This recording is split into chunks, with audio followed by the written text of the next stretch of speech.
Halos hindi na makilala si Hercules sa sobrang dungis niya. Grabe naman, napabayaan na talaga natin siya.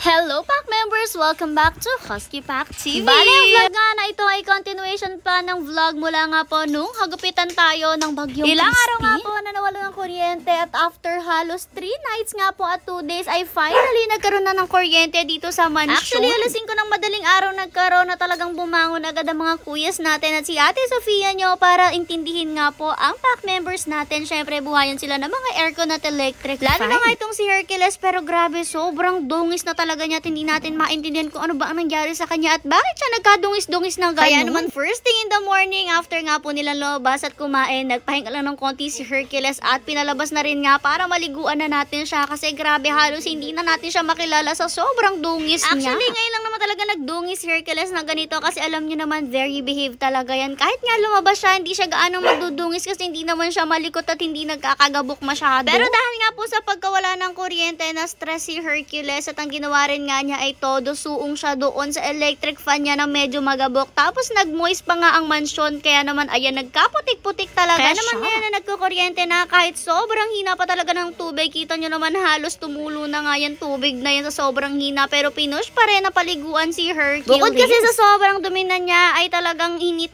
na rin siya sa sarili niya. Kahit kakaligo lang niya lately ay kailangan siyang maliguan. Dahil nga po pagpapaligo sa kanila kahit papano ay makakatanggal rin ang kanyang init sa katawan. Kasi alam niyo naman itong si Hercules talagang sobra yung balahibo. Huwag na rin nga kayo magtaka kung bakit si Hercules lagi yung iniintindi kapag ganitong kuryente. Kasi Diyos ko, ang batang talaga ang number 1 na makapalang balahibo sa ating pack members at siya talaga yung sobrang naaapekto. To the highest level nga ang pagkainit na init niya kapag walang kuryente. Kaya naman talagang kawawang kawawa. Kung makikita niyo kasi si Hercules sa personal, malalaman niyo na ibang-iba talaga yung mga balahibo niya as compared sa iba nating mga pack members. Kaya naman siya talaga yung sobrang maiinit. Siguro nga yun na rin yung reason kung bakit hindi siya gaanong nagagalaw kapag lumalabas siya dahil alam niyang mas maiinitan siya kapag nga gumalaw pa siya ng sobra. Kaya naman gusto niyang si Hercules kahit naka-aircon na ay naka-electric fan pa siya at ayan nga nung time na to talagang habang pinaliliguan siya ay hingal na hingal at antok na antok na. Ilang araw na kasi talaga siyang walang pahinga at sa totoo lang mas gusto natin na hayaan siya magpahinga muna pero gusto rin natin na maging maayos at mahaba ang pahinga niya. Kaya naman minabuti muna na talagang liguan na nga siya ng madalian at pinagtulungan pa rin nga ng dalawang kuyas natin na siya ay i-blower habang natutulog siya dito. Nakatulog na nga talaga siya sa sobrang pagod at isa pa sobrang sarap na rin ang pakiramdam niya dahil nabasa na nga siya at medyo naging okay na ang pakiramdam niya. Hinayaan na rin naman siya ng mga kuyas natin na magpahinga at sabi ko nga sa inyo, ito na yung worst na nangyari sa ating pack members na ilang araw silang walang kuryente. Di na rin naman kinain ang mga solar aircon at solar fans natin dahil nag-uulan nga po at wala talaga silang gaanong masagap na araw. Lesson learned naman na ito sa atin pero matagal na kasi talaga na naghahanap si mother ng maganda nga po na generator na kakayanin ng ating mansyon at ngayon ay talagang ipupush natin na mas maghanap agad-agad. Dahil nga po sa mga ganitong panahon talagang kailangan ng pack members natin ng generator. Anyways, balik na nga tayo sa video. Ito si Hercules, bumangon na nga siya at yung kabilang side naman ang binlower ng mga kuyas natin at nung time na to talaga nag-i-snow na sa paligid. Nagmamala